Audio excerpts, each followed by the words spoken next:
Well, now we know how we're going to set up our navigation, but we still need something to navigate to. I'm going to close up my Actions panel here, and we're going to go gather up the animations that we worked on in our previous chapters. I've actually put them all into an Assets file, so let's go up to the File menu here. I'll just choose Open, and in our Chapter 7 folder we should have a file called Sports Assets. Let's open that on up, and take a look at what we've got. The main timeline has the golf animation that we created. Everything's all set up, and it's still looking pretty good. So we'll just need to get that over into our Channel 4 Interactive file. Now let's just look around a little bit more. Over in the library, you can see that we actually have the basketball animation, the chopper, and the football animation. And they've been packaged in movie clips instead of sitting on the main timeline. Now that's actually an advantage. It makes it much easier for us to grab these right out of the library and pull them into any FLA file we want. Let's set this up. Now you'll notice I have Sports Assets open and the Channel 4 Interactive file open.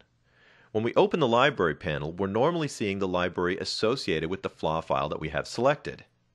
But you'll notice up here at the top, it's actually a pull-down menu. And I can look at any library for any open project. Now there's also a button up here at the top of my library panel that allows me to open up a second library panel. I'll just click, and there's my second library panel. I'm going to pull this one away from the docking point for a moment so that we can see our two library panels sitting side by side. Since both panels have a pull-down menu that allows me to select which library to look at, this makes it an easy way to move something from one library to another. If I want to use the basketball animation, all I have to do is grab a hold of that movie clip and drag it into my other library. Now you can see the basketball animation appeared there, and any artwork that's needed along with it as well. I'm going to grab the chopper and the football animation, and we're going to copy all of those into our library so that we can use them. Now that's pretty easy. Our golf animation is going to be a little bit harder. So let's close up our library panel here, and I'll redock this one right up here at the top, and let's see what we can do about moving this animation. As we can see, we've got a lot of pieces. There's all kinds of artwork, layers, keyframes, and even motion tweens. But luckily for us, there is a way to move these items around. Now, what I'm going to do is grab all of the frames in our animation. The easiest way to do that is to click up here on the first frame and first layer. And then I'm going to scroll down to the end of our animation, right about frame 120. And the bottom layer, I'll hold down Shift and I'll click on the bottommost corner. Now what that should have done is selected the entire block of frames. That's everything in our animation, all the way from the beginning to the end. With this kind of selection, we can't just use a normal copy. But if I go up to the Edit menu, down underneath the normal Cut, Copy, and Paste is our Timeline Cut, Copy, and Paste. And I'm going to copy the frames right out of the timeline. Now that copied everything. Now all we need to do is go over to our Channel 4 Interactive file and paste it in. Now I don't want to paste it in this timeline because it's going to make a big mess. So I'm going to go up to my Insert menu and choose New Symbol. Now we normally don't choose this. We usually grab something on the stage and convert it to a symbol. But choosing New Symbol creates a new symbol for us, and it just happens to be blank. When I press that, it still asks me for a name. So I'm going to call this Golf Anim. I'll leave it as a movie clip, and I don't need to select a registration point because remember, it's going to be empty. When we click OK, it creates my new movie clip for me. It opens it up, and we can definitely see that it's completely empty at this point. Now let's bring in our animation. Since we copied frames, we're going to need to paste frames onto a frame. So I'm going to go up to our frame 1, right out of our timeline. I'll go back up to our Edit menu, and in the Timeline submenu, I'm going to choose Paste Frames. Now you can see we successfully moved the entire animation over, and now it's packaged inside of a movie clip just like our other animations were. In all honesty, it might be better just to create your animations inside of a movie clip if you know you want to move them around. And then you won't have to do such a delicate cut and paste operation. But whenever you do need to, you can just cut and paste just like we did.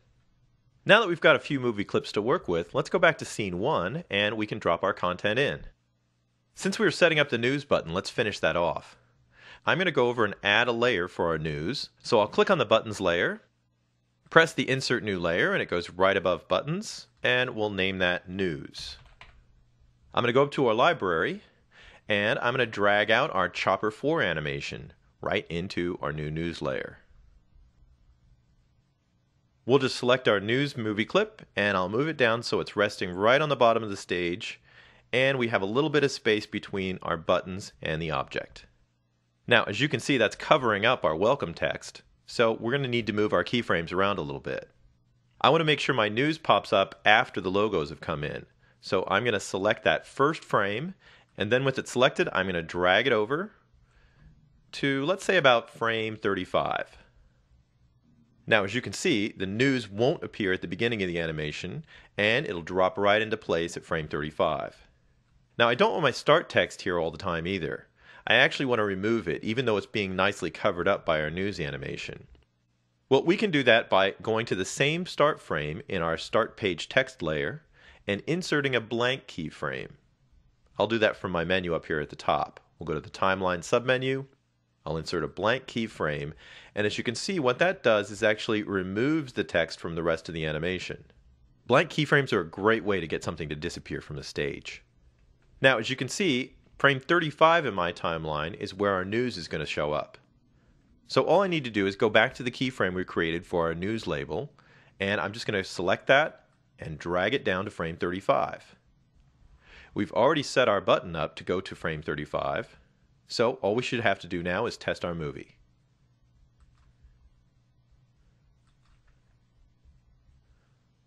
Now, once again, I have my animation stopping kind of midway here.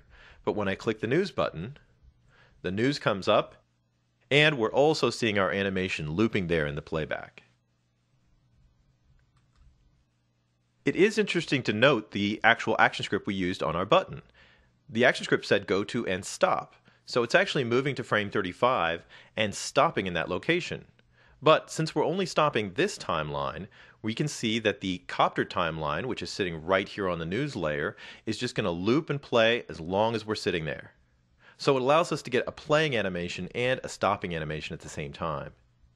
Now, what I'd really like to do is set it up so that my animation didn't stop in the middle of my tweening the items in, but somewhere here at the end. So I'm just going to grab that stop keyframe. Remember, that's the action script we had on frame 15 here.